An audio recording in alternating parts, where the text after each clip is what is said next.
Welcome to our National Sign-In Day podcast. I'm your host, Matt Carter, joined by the star of the Wolfpacker website over the past few weeks.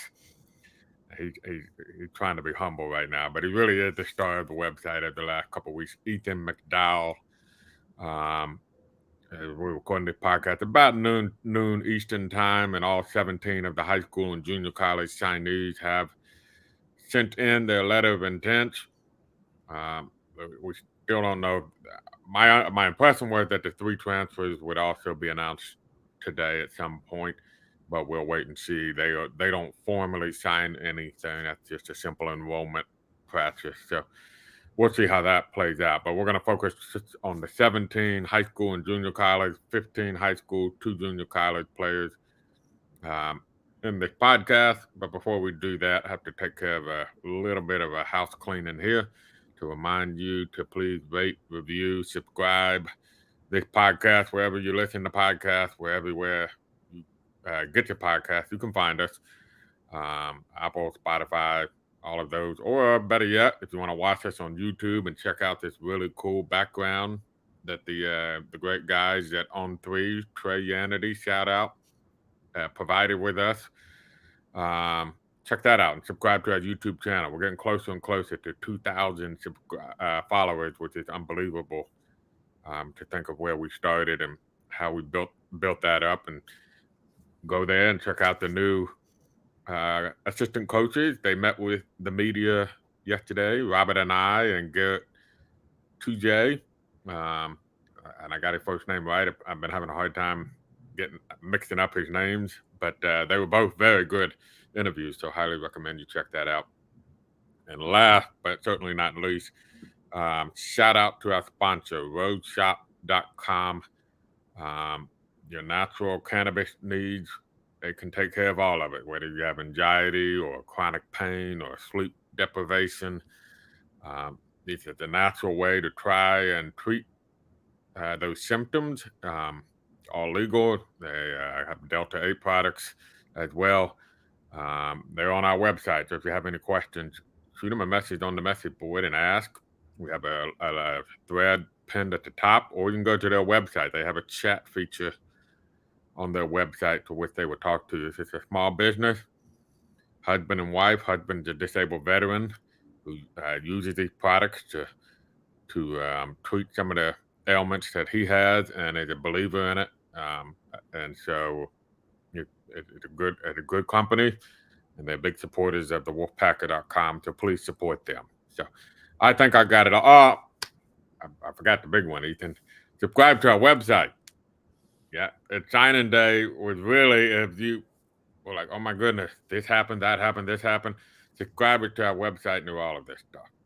So it was really not that dramatic for our subscribers because they were able to anticipate all of this. Ethan had a great thread on pre-signing day with all the developments and how it was expected to play out, and pretty much batted 1,000 on all that. So that's better than Aaron Judge or Carlos Correa, who are both getting like $300, $400 million contracts to play in New York today. So for $10, you can get the website up until the start of next football season. And listen, we got silly season in basketball. This is going to be the busiest January football recruiting I can remember. We're going to have a schedule unveil coming out in football, spring football. Looks like we could have some bubble talk in basketball. So a lot of reason to subscribe to the website. So got all that out of the way. Ethan, let's talk football recruiting class of 2023 for NC State. 17, as we talked about, 17 Chinese, 15 from the high school ranks, 2 from the junior college ranks. We're going to run them all down for you as quick as we can, but big picture, Ethan, how you feel like NC State turned out? Where do you think NC State might need, looking a little bit ahead towards February and kind of previewing that as well? Overall, I'm a huge fan of the class. I mean, I think it turned out really well. In the age of NIL and the age of where it seems like there's near constant flips going on, NC State held on to all of its 4-star commits, which is a big deal. That's not something to sleep on. I actually doubt many Power 5 programs can say that right now.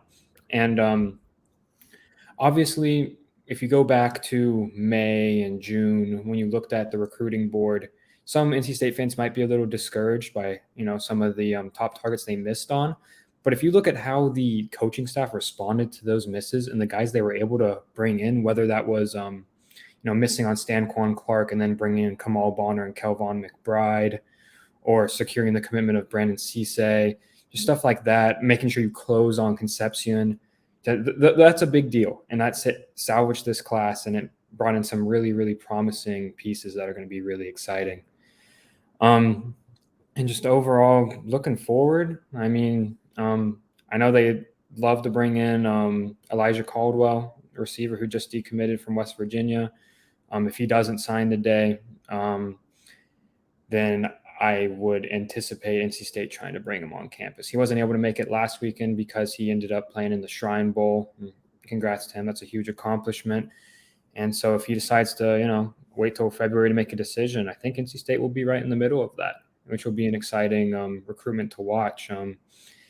And other than that, it'll probably be a lot of transfer portal stuff. It'll be probably pretty transfer portal heavy, but I'd really lock in and watch Caldwell's recruitment over the next couple months. Yeah. And we could mention that NC State does have 3 transfer portal commits. Wide receiver Dakari Collins from Clemson, offensive lineman Dawson Jaramillo. Is that how you pronounce it? Do you know? Ethan? I'm not sure. That sounds right, though. Yeah. And defensive back Robert Kennedy III from Old Dominion, who's been, I believe, was targeted to be a nickel. Yes, that's correct. Yeah. And so all 3 of those guys, and there still could be one more waiting on Noah Potter, defensive lineman from Cincinnati. He's still out there. Miles Battle, a defensive back from Ole Miss that made an official visit, is also still out there. And one more name to mention, junior college safety Bishop Fitzgerald is another that may take a visit. I believe he's the number 1 safety on the On3 junior college ranking. Yeah, he's a borderline top 10 JUCO recruit. He's a 4-star prospect, and NC State got involved in his recruitment pretty late. Like last week, they extended an offer, and then literally a few hours ago, he included him in his top 5, which is a huge deal. And I checked in with him. I talked with him. It was either yesterday or the day before. And he confirmed to me that interest is genuine, and he is planning on taking a visit to NC State at some point before he decides, which he told me would be early to mid-January. Yeah. And so watch out for Arizona State there. There's a few other schools to keep an eye on, but I like where NC State stands for Fitzgerald as well. Yeah. So there's also a defensive tackle from Texas Tech, Philip Blighty. Apology for not looking up how to pronounce his name as well, but he's another one that may take a visit in January. So there's still a lot of activity left, and as we know, the transfer portal will be very active. So let's kind of run through these guys. Ethan, you got to know a lot of them very well. So we'll just go in alphabetical order. Kamal Bonner, linebacker from Colquitt County, Georgia.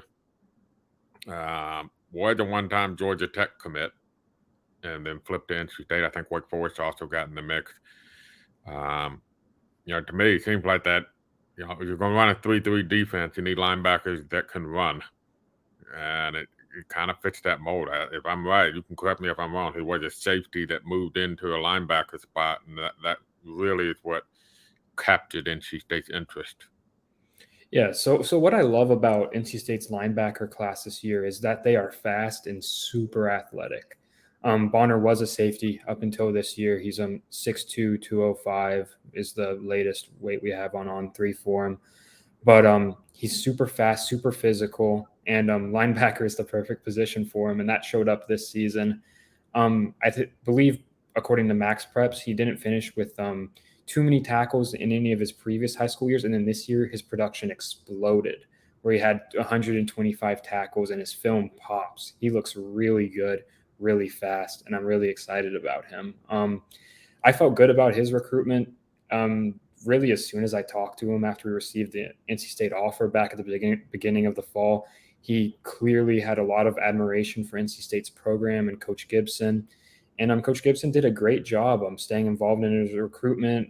When he opened it back up after he decommitted from Georgia Tech, Wake Forest was involved there. But Coach Gibson, Coach Doran, the entire staff did a great job there to secure his commitment later in the fall. Kind of linebacker board was very interesting. It kind of had a whole recalibration of the linebacker board after, as you mentioned, Danquan Clark committed to Louisville. Did he sign with Louisville? I know there was Buzz about him potentially flipping to Auburn, but I don't know what ended up happening there. Yeah. I'll look that up later in the podcast while we're figuring this out. So yeah, he did sign with Louisville. Okay, I looked it up. Oh wow, okay. Yeah. Apparently Miami with the other hat on the table. Brandon Cisse, corner from Sumter, South Carolina. I'm working on a class awards, and I'll go ahead and tease. That's for subscribers only, but for the general public, he gets my award for best find by NC State in this class. I had nothing but mid majors. I remember going up to talk to him, and he said, "Are you gonna give me some stars now?" Well, on three gave him 4. He's got the stars. On three gave him 4. He seems very enthusiastic about joining. He's a corner from Sumter, South Carolina, Lakewood High School. Very excited about coming to NC State. He's a great player. I believe that he was in NC State for the first camp weekend, so one of my first weeks here, and he was the first one of those guys where I watched him, and I was like, "Whoa, why doesn't this dude have more offers?" Yeah. And he went through some drills. He was competing against some really good receivers. I forget who was there that weekend, but guys that are going to the Power 5 level as well, and he was holding his own and beating them. And then immediately, Coach Brian Mitchell, the cornerbacks coach, pulled him aside and was talking to him on the sideline. And he was like, "Okay, yep, the coaches are seeing the same thing here." He ended up getting the offer, was back on campus really quickly for an unofficial visit, and then ended up committing quickly. And at that point, he was still unranked, and then got like an 84 or something rating, like a consensus rating that was like a pretty low 3-star. I was a little confused by that because he has great size. He's 5'11 and a half. I don't know if he can hit 6 foot. That's great size for a cornerback, especially at his speed. That really shows up when you watch him at Lakewood. But then he started his senior season and started dominating on both sides of the ball. Had a great year, really in all 3 phases of the game. Great receiver, great defensive back, and on special teams, an electric returner. So super excited about him. And he ended up just skyrocketing up the rankings and ending up as a 4-star prospect, which is right around where he should be, in my opinion. And, when that happens, it's always important to, keep in touch with the prospect and see what other schools are reaching out. And I can very confidently say that he never wavered. He was solid with NC State the entire way. He is a very enthusiastic member of this class and was a very important recruiter for this class as well. So I was really excited to see him officially join the team, and he'll be here in January. A lot of guys will be here in January, as a Kamal Bonner as well. I don't know if we mentioned that with Bonner. So will Kevin Concepcion, wide receiver from Chambers High School in Charlotte. You would think NC State and Carolina go head-to-head a lot in recruiting. They really don't. That's kind of one of those misconceptions about football recruiting, but this was a case where they did. A lot of times with the in-state players, they either want to go to UNC or they get persuaded about NC State, and then once you win that in-state battle, you have to fight off the out-of-state teams. With Concepcion, he did have some good out-of-state offers. Florida State offered him, I remember that. But this was an NC State UNC battle that went all the way through the national anthem of his season opener at Chambers High School. I remember we were all watching the Instagram live feed of his announcement, and I stood up for the national anthem in my house, waiting for the announcement to come. I had a chance to see him play. Ethan had a chance to see him play. Yeah, probably not. It kind of reminded me of Thayer Thomas. He's tough. He's sure-handed, similar size. Good athlete, probably not going to wow you with athleticism, but more athletic than you might think. and just a baller. I think that's the best way to put it for me. He's just a flat out baller.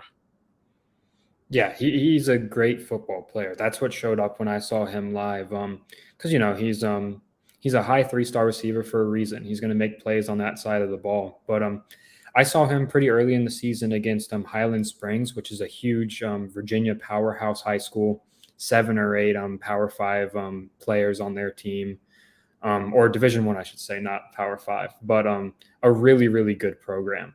And he ended that game with 250 all-purpose yards. They were they connected with him on a long touchdown pass. He picked up probably like 80 rushing yards on just like jet sweeps, and was doing it in pretty much any way you could. Had a couple big kickoff returns as well. And what impressed me the most about him is on special teams, he's also on kickoff coverage. And there was a couple big plays where Chambers was kind of starting to give up a lead, and they scored to get back in it. And then on the ensuing kickoff, Conception flies down the field and delivers one of the hardest hits I've seen all year on the kickoff return. He puts a lot of effort into that phase of the game, which is something that's, when you go to these games, that's something that's impressive to see because it's not always the case. And then even when they started to lose their lead, they even put him at free safety for a little bit, let him compete out there. And he's just someone who wants to compete. And another really good recruiter for this class, are really just passionate about the Wolfpack, and another guy I'm really excited about. Rohan Davey, one of the last guys, and we talked about that linebacker board kind of recalibrating. Rohan was actually one of the original targets at linebacker, but he made a decision to pick Cincinnati. I remember he was supposed to visit NC State the weekend before he picked Cincinnati, and ended up not visiting. And the Bearcats obviously lost their head coach, Luke Fickell, went to Wisconsin. He was replaced by Scott Satterfield, who ironically had offered Rohan Davey while he was at Louisville. But NC State was able to get him in for an official visit, and then that was enough to get him to flip. He's from St. John's College Prep in Washington, D.C. He's a native of Silver Spring, Maryland, right outside of Washington, D.C. And the thing about Rohan is GoPack.com lists him as a linebacker, so I think that's what we should start with. They list him at 215 pounds, which, if that's true, then you can see the potential to be a linebacker. He's not a big guy. They have him at 5'10". I know On3 had a verified measurement of 5'8 and a half, I think. Yep. I don't know how old and how dated that verified measurement was. I believe it was from this summer. Yeah. But man, did he hit. I mean, he hits like a Mack truck. So he kind of reminds me of that Tanner Engel type. How is he going to fit on defense is the big question. Does he run well enough to be a safety? Can he get big enough to be a linebacker? There have been plenty of successful linebackers at 5'10" over time, but you've got to really be able to hit.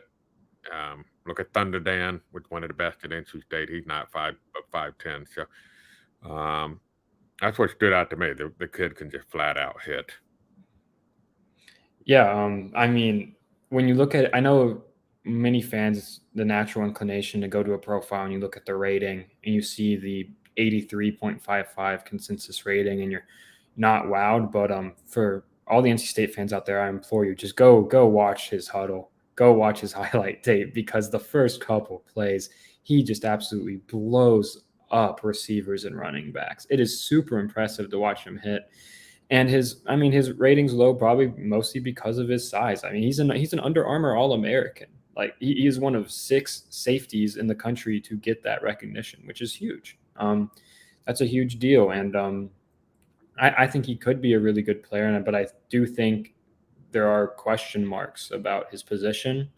I think it's really interesting that he's listed as a linebacker by NC State to start out, because I think in today's game, it's really helpful to have those guys that can kind of be the linebacker safety hybrids. It'll be interesting to see how he develops, and what weight he can get up to while maintaining his speed. I haven't seen any. I'd like to see verified speed times or some track times if we can find them. But He's another guy. He's a great late addition. That basically fills the spot that was left open by Tamarcus Cooley's eventual flip to Maryland.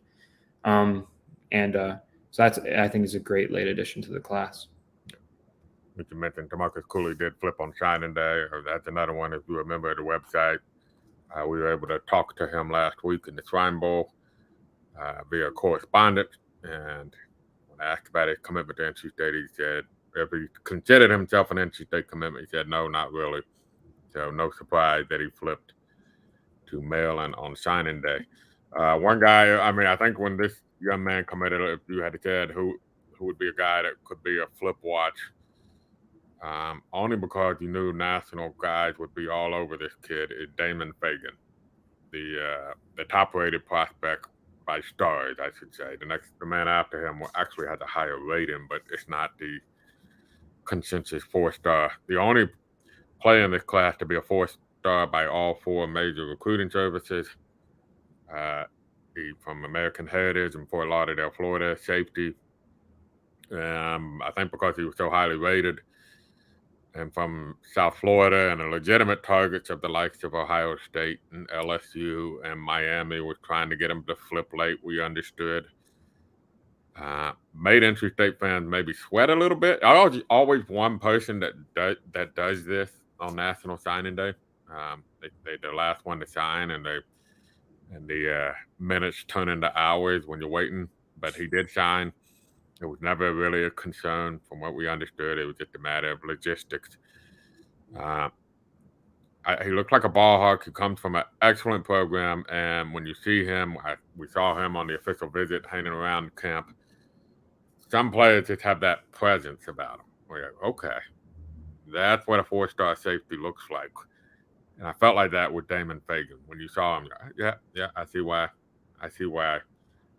people would rate him 4-star. He's a legit 6'2", 6'3", lean frame. He's the guy that could play early, I think. It's tough to stand out when you're on a team as stacked as American Heritage is. They just lost in their state championship game in a heartbreaker, but they're a top 15 team in the entire country, and Fagan was one of the clear best players on that squad. It's always good to pull in people from programs like American Heritage. It's even better to pull in their best players. And I mean, yeah, like you said, Fagan, it's not like he just had the offers, but they weren't maybe committable. No, Miami was recruiting him really hard. Ohio State was recruiting him hard before he committed. LSU was involved. There was a lot of really good programs after him, but hats off to safeties coach Joe DeForest. They built a great relationship, and that was a huge reason why he's going to be in Raleigh. I believe, yeah, so that's going to be he'll be an exciting addition to the class as well. I agree that he could be one of those play early candidates, especially with the playing time that's opening up at safety. Yeah. One of the things I think NC State did a nice job of, particularly if they land Noah Potter, is kind of securing the depth at the defensive tackle, defensive end, whatever you want to call them, and the outside players and the 3-man front. And one of the reasons for that is Jakevius Hibbler, native of Louisville, Mississippi, not Louisville, Kentucky, Louisville, Mississippi, played at Northwest Mississippi Community College. You watch the film, very similar defense to NC State, a 3-man front. They list him at 6'2", 255. Very productive. I think came close to double-digit sacks this year. They were one of 4 teams that made the National Junior College playoff. It's a 4-team playoff in that division. Some people are very high on him. I think ESPN in particular thinks he's one of the elite junior college prospects. Now, NC State was his only Power 5 offer. But hear me out real quick before we get into him. I think there is an opening right now. There's so much focus on transfer portal and NIL that the junior college might be a little bit more ripe for a school like NC State to jump into, because some of these schools might be abandoning the junior college in favor of transfer portal. So something to watch there. NC State got 2. We'll talk about the next one next. Savion Jackson coming off an ACL injury.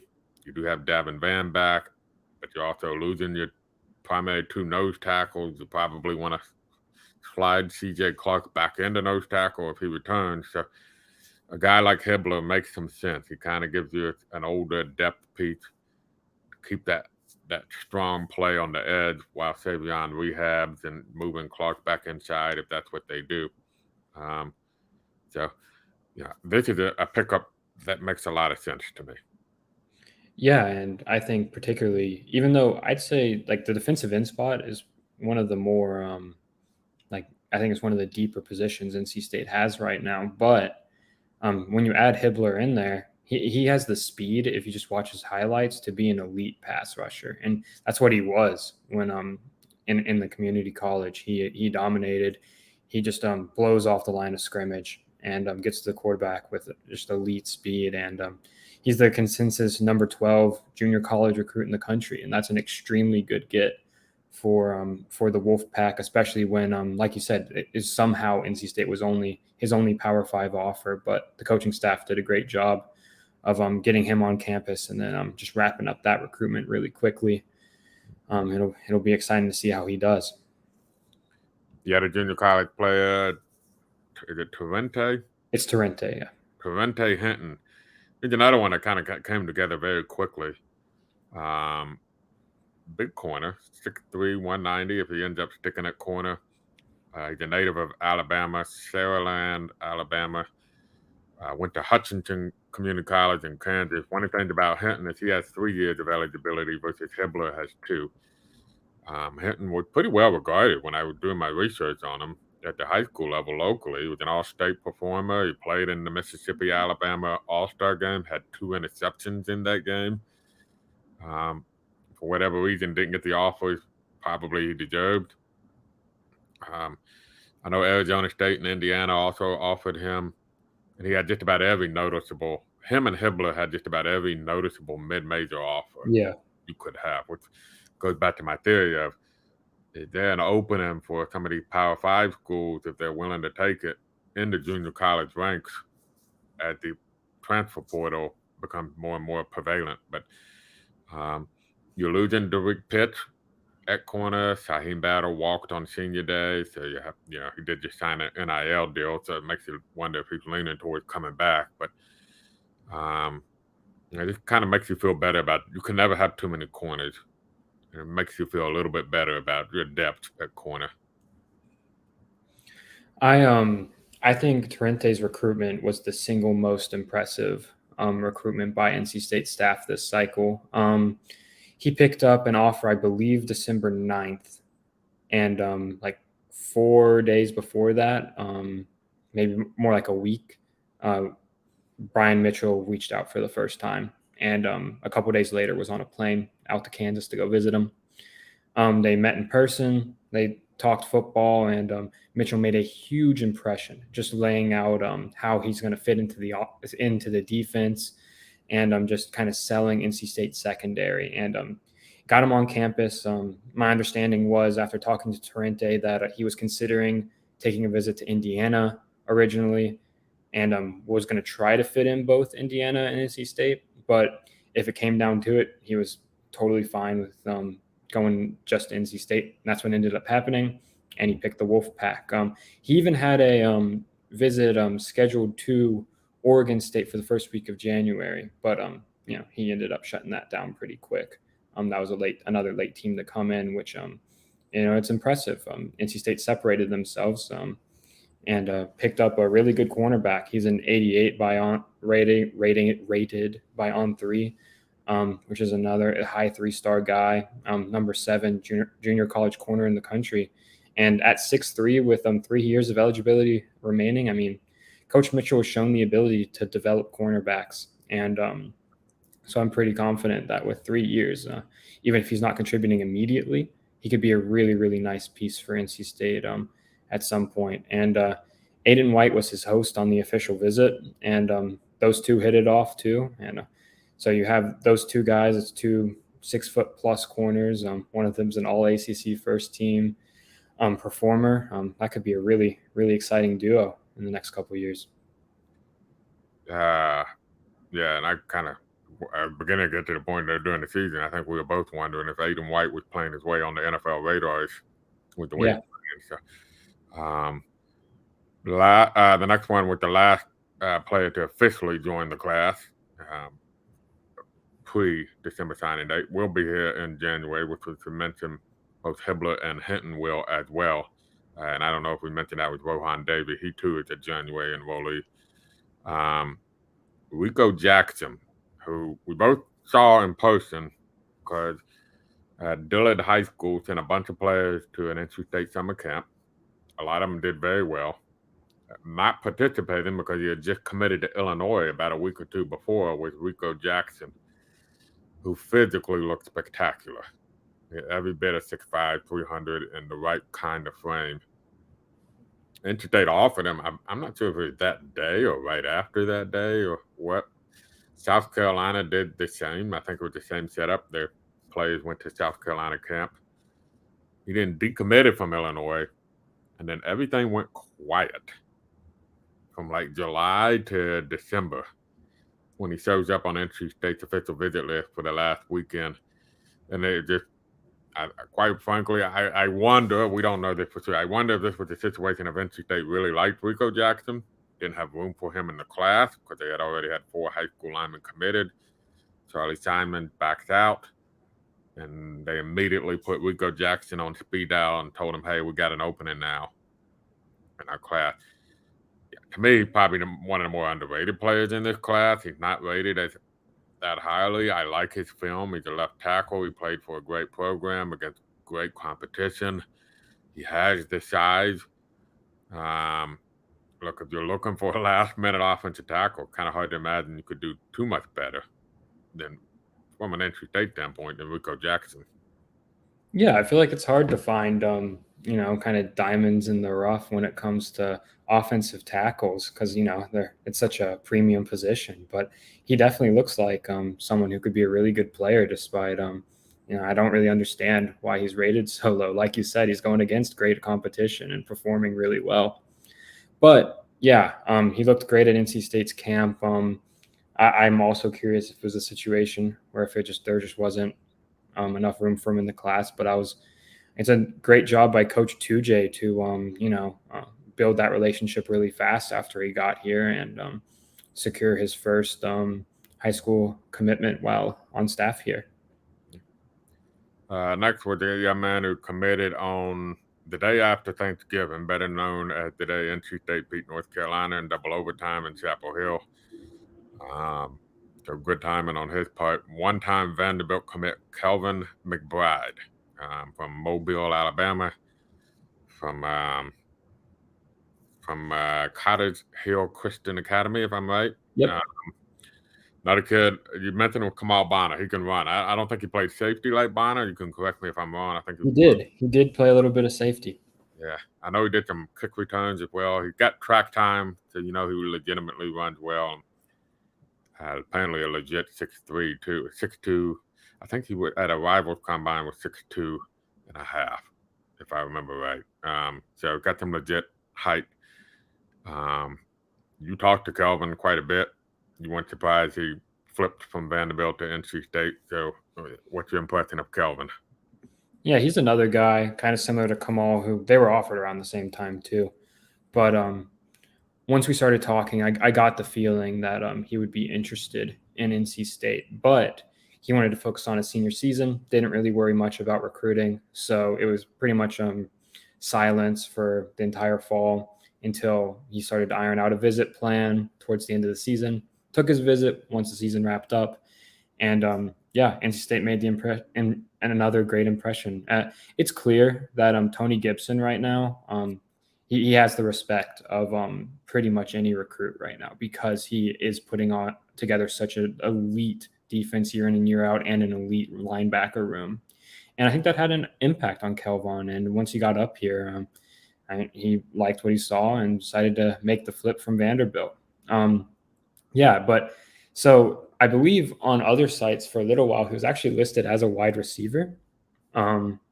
So that's how athletic he is. He was still a 3-star prospect as a wide receiver, played a lot there, and a lot on like in the secondary. And yeah, and one like the fourth or fifth clip in his huddle highlight reel is him returning a punt for a touchdown.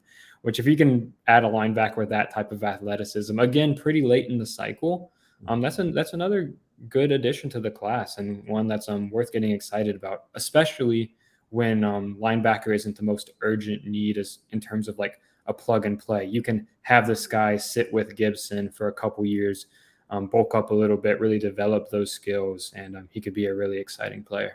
Yeah, I like to say develop them at their pace versus your pace. So what you develop the players at the pace that they can be developed versus trying to force them to be developed at the pace you need them to be developed. There is a big difference.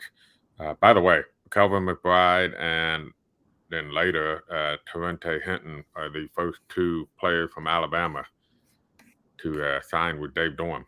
So he expanded his recruiting map. One of my favorite young men to talk to in this class, I think I can speak for Ethan, one of his favorites is Jack Myers. He's a rated 4 stars by some people. By the way, McBride will be here early. Jack Myers will be here early in January. Some people rate him 4 stars. I think his consensus is 3. Plays for Christ School near Asheville. Great. We both watched him play the same game. So, he unfortunately got hurt his ankle in that game. Missed the second half. But in the first half, he made a nice impression against Providence Day in Charlotte, which may be the most talented team in the state. He belonged on the field. They had about 1,800 wide receivers at Providence Day who are going to be playing Power 5 football in the next couple of years. So,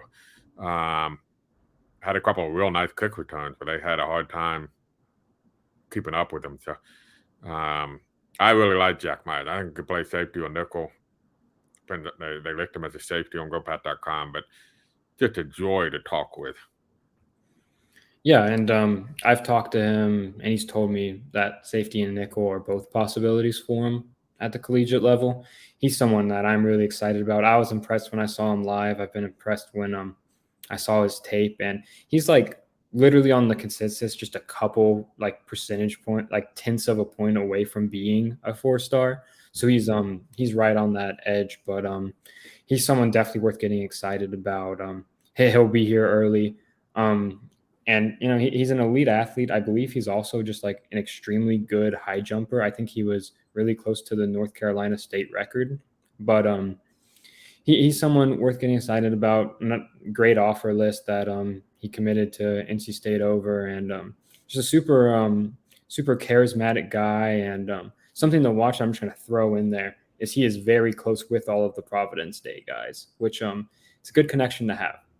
Their class, they have like 5 in the top 20 for the 2024 class in North Carolina. So he's like very good friends with some of those guys. Having him on campus is going to be a good thing for a few years. And he's also I believe Aiden White went to Christ School as well, right? Yep, he did.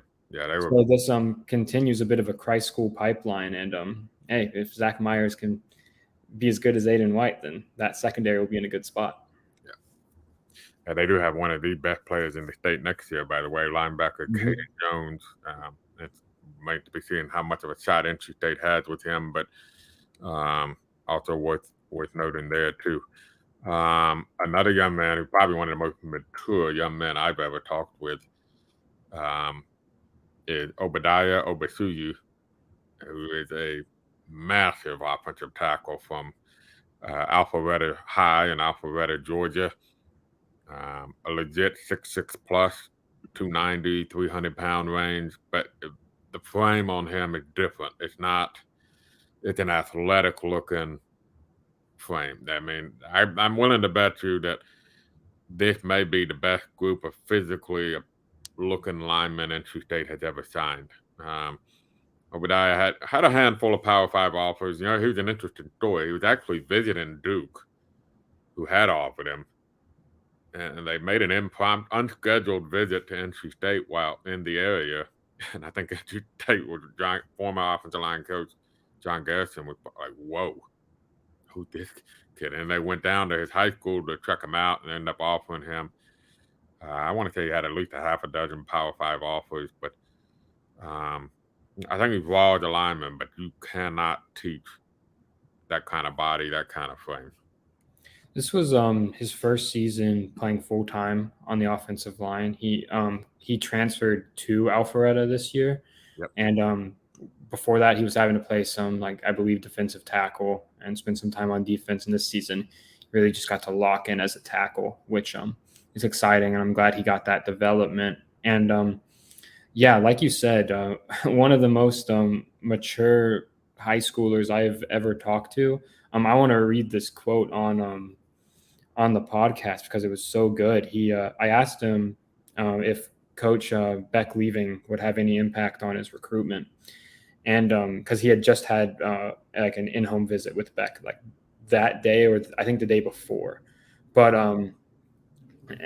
I'll just read the quote. He said, "Hey, Ethan, I don't know if it was just unfortunate timing or God's plan, but me posting Coach Beck this morning after our breakfast yesterday has nothing to do with my commitment with State. One man may have had an influence on my decision, but it took a pact for me to commit." And come on, that's awesome. I know NC State fans are fired up hearing that. And yeah, Yeah, another guy who's just NC State all the way. Was super solid on his commitment, and even with the his position coach change, didn't worry about it. And hats off to Coach 2J again.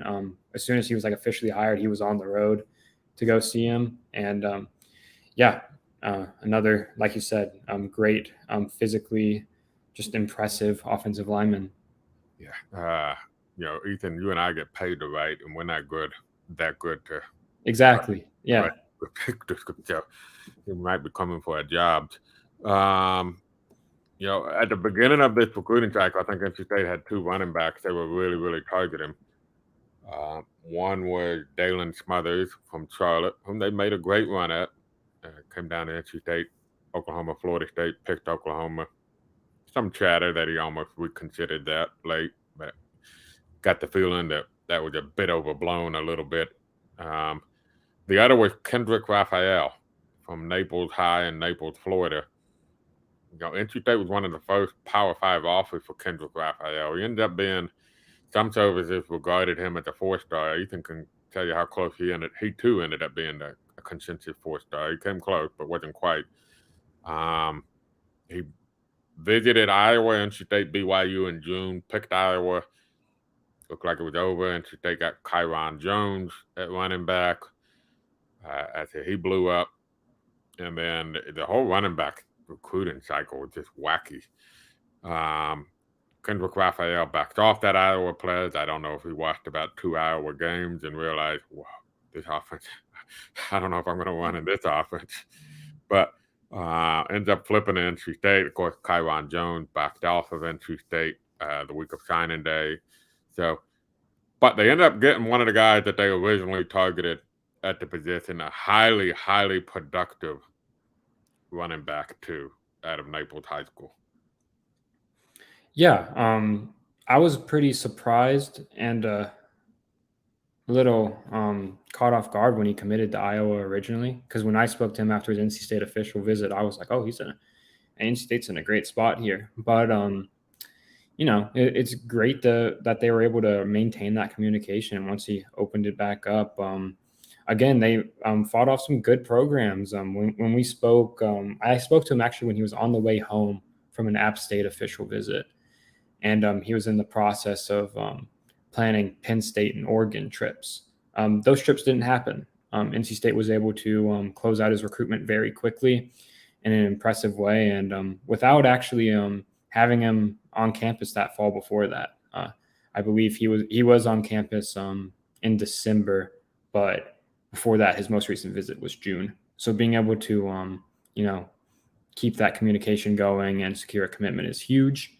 As a football player, the production is what jumps off the page. Again, he was competing at a high level in Florida and had, I believe, over 1,700 yards in a really run-heavy offense, but still he shared the backfield with, I believe, another like 4-star, like 1,000-yard rusher.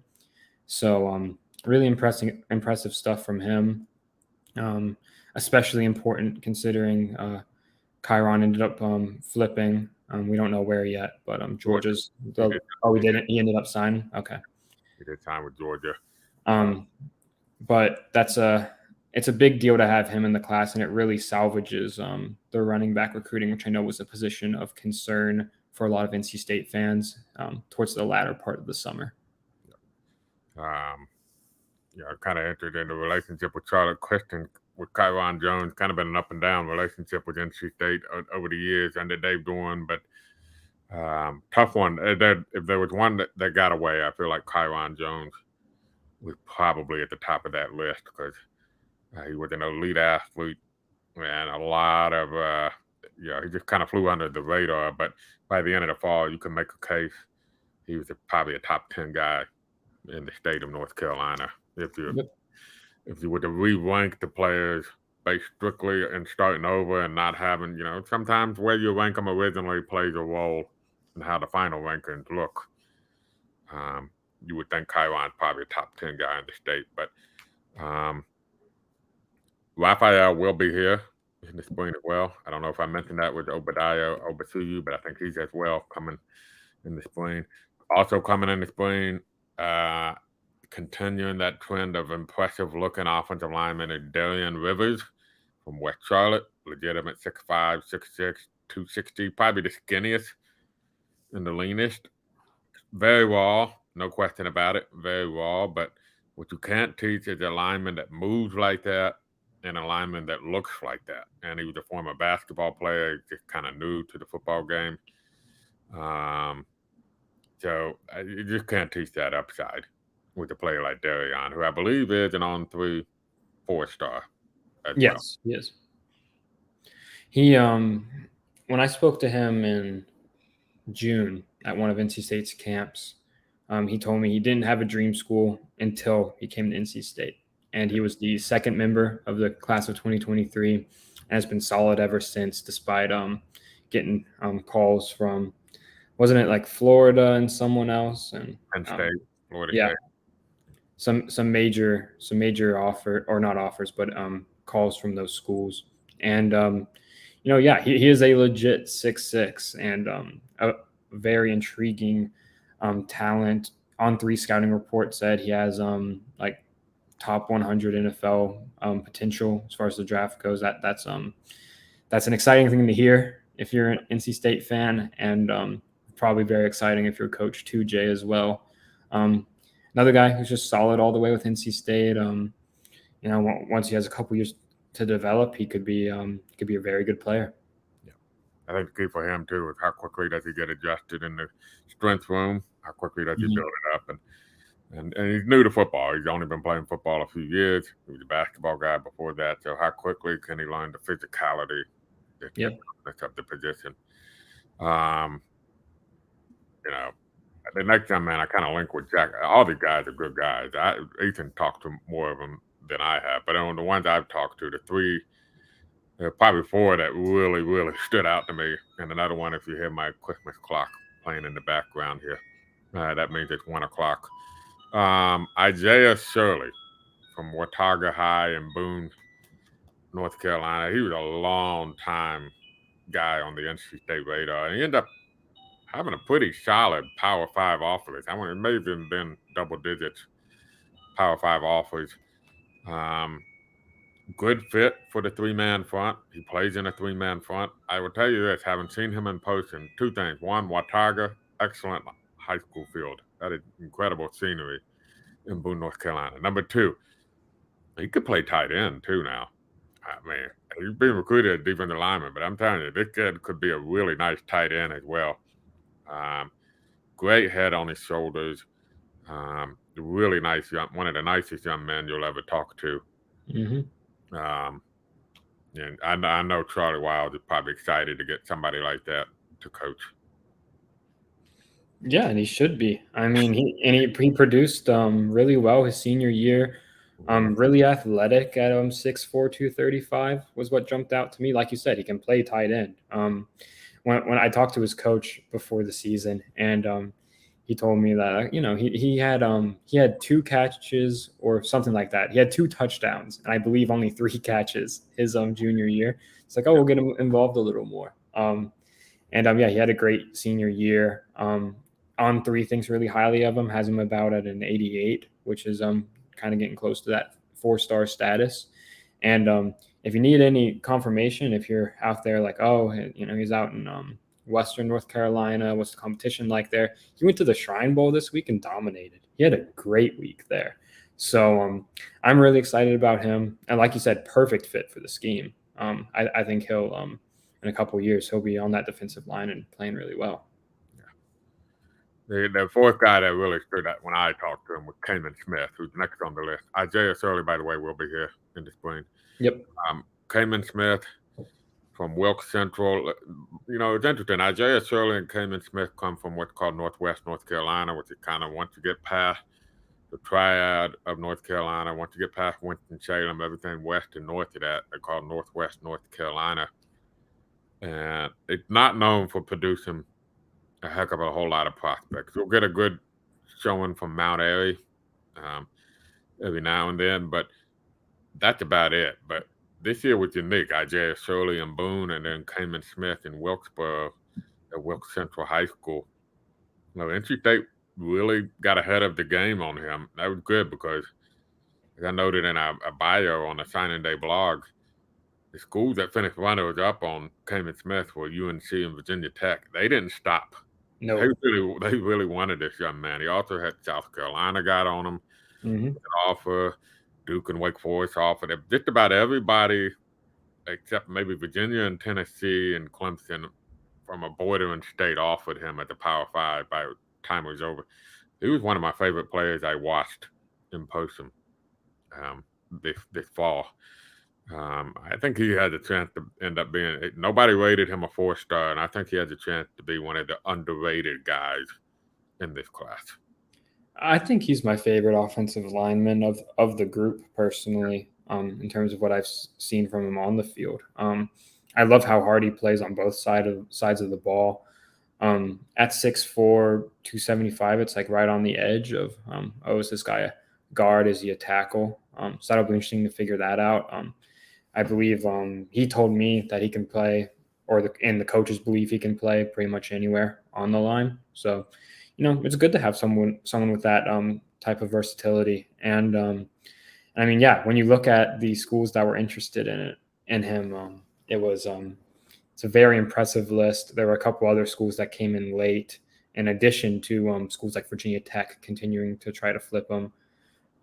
So it's good that they kept him in the class. Good that they signed him. One thing I did want to note is, because we've talked about Shirley, Smith, and Myers now, all three of them visited NC State the same weekend officially, and they spent a lot of time together, and they got really close on that visit. And I think that weekend was massive for the class. I think you had at a point where Kamen Smith could have really gone to any of those three finalists. I think that official visit weekend, spending time with Shirley, spending time with Myers, I think those three became good friends, and that helped secure all three of their commitments.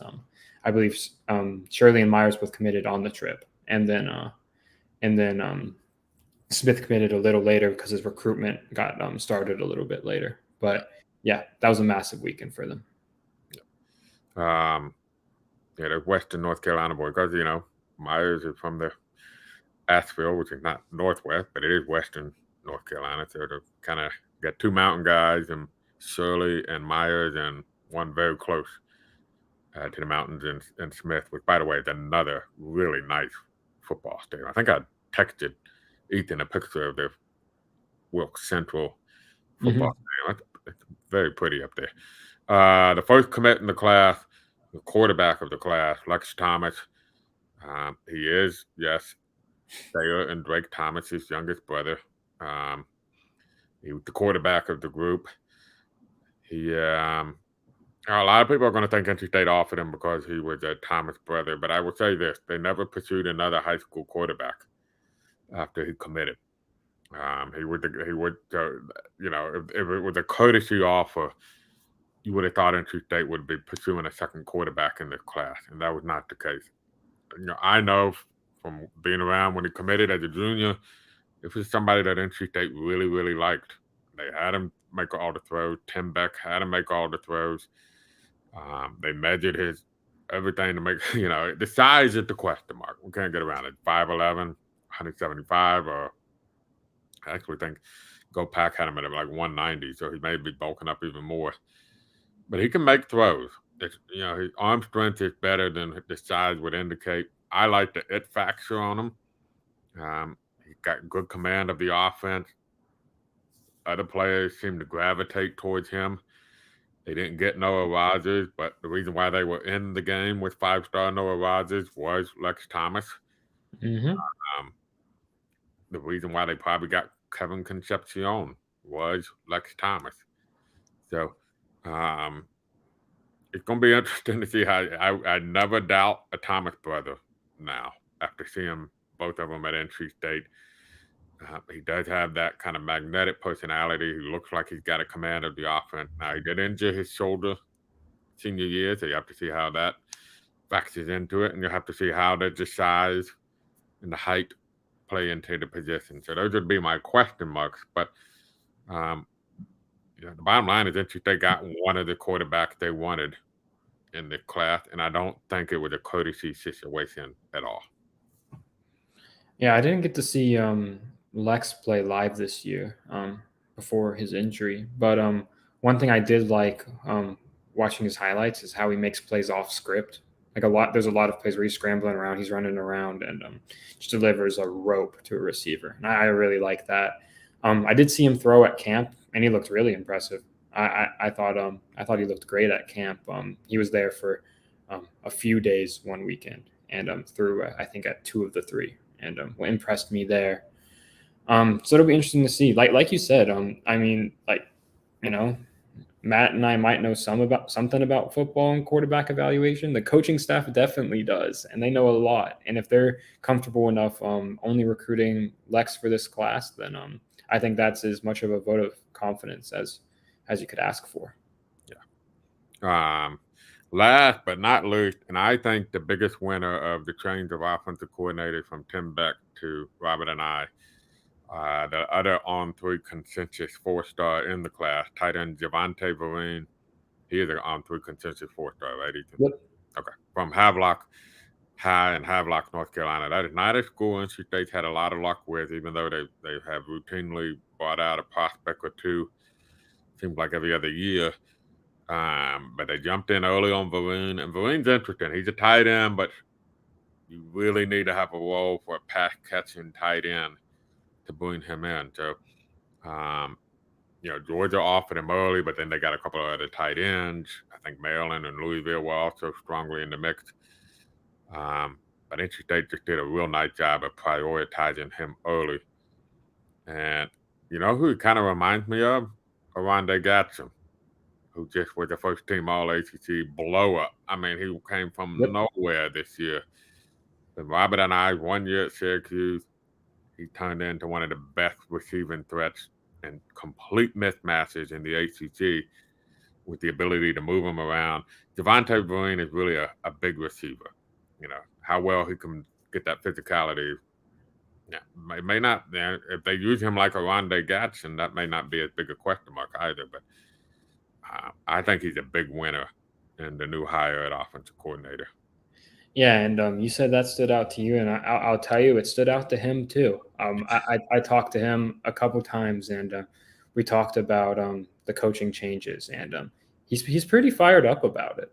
He's excited for how they're going to be able to get them the ball. I mean, yeah, like the past 2 places that Anaya's coached, it led to 2 first-team All-ACC tight ends. So the tight end is going to be a big part of this offense in a pass-catching role, and that's going to fit Javante perfectly. We saw him live. He plays pretty much exclusively outside receiver for them, and had the speed to beat cornerbacks off the line, and then the physicality to embarrass them. I really enjoyed watching him play, and his highlights are very impressive. If he can bulk up a little bit and keep the speed he has right now, then he has all ACC potential. Dr. May, that was against New Bern High, state champion. I think he had like 6 catches for 90 yards. Yep. In that game. Made a couple of real nice contested catches that you like to see in that game. So, over 1,000 yards receiving the last 2 years for Javonte Vereen, by the way, as well. So a lot of productive players in this class. That's all of them. Now, look, there's going to be more guys coming in February. We didn't talk about the transfer guys too much. That'll be another time, another place, because we're up to an hour already on this podcast. And I know some of you guys are probably dying to go to the bathroom or get a bite to eat or something like that. So we're going to wrap that up there. But Ethan, congratulations on your first signing day with the Wolfpacker. Thank you. .com. Great work. And it's been an excellent addition to our coverage. It's a good class. Yeah, I said last year, Dave Dorn had kind of figured out his formula of being a developmental school. They develop players. He once told me flat out, said, we won't look like Clemson when they get here, but we're going to look like Clemson when they get out of here. And this class is full of guys that fit that mold. You look at those linemen, the guys like the linebackers that have so much room to grow. You look at a Javonte Vereen, and you look at an Isaiah Shirley that got a lot of room to grow. I think you got a lot of guys in this class that are going to get off the bus in 3 or 4 years, and teams are going to go, whoa, how did we miss on that kid? And that's kind of the NC State specialty under Dave Dorn. So it's just right up the alley. I would say real quick, too, 10 of the 17 had enough Power 5 offers to take official visits to all 5 of them on a Power 5 school. So something to consider there. 7 were rated a 4-star by at least one service. So this is a pretty well-recruited, well-regarded class. It'll probably end up somewhere, what do you think, Ethan? 35, 40 range nationally? Yeah, depending on who they at. Right now, they're at 38. So I think I think we might see a little bit of a ratings bump at one point, and then another addition or two will probably get them up to around 35. Yeah. But we know that NC State has traditionally overperformed their rankings because of what I just talked about. So, it's not a stretch to think that if these guys reach their potential, they'll keep that top 25 program status well and alive down the road. So, quick reminder, again, check out our sponsor, roadshop.com. Please like this video on YouTube. Leave a comment if you want. Rate us, review us, do whatever you're supposed to do on the podcast listening side of things.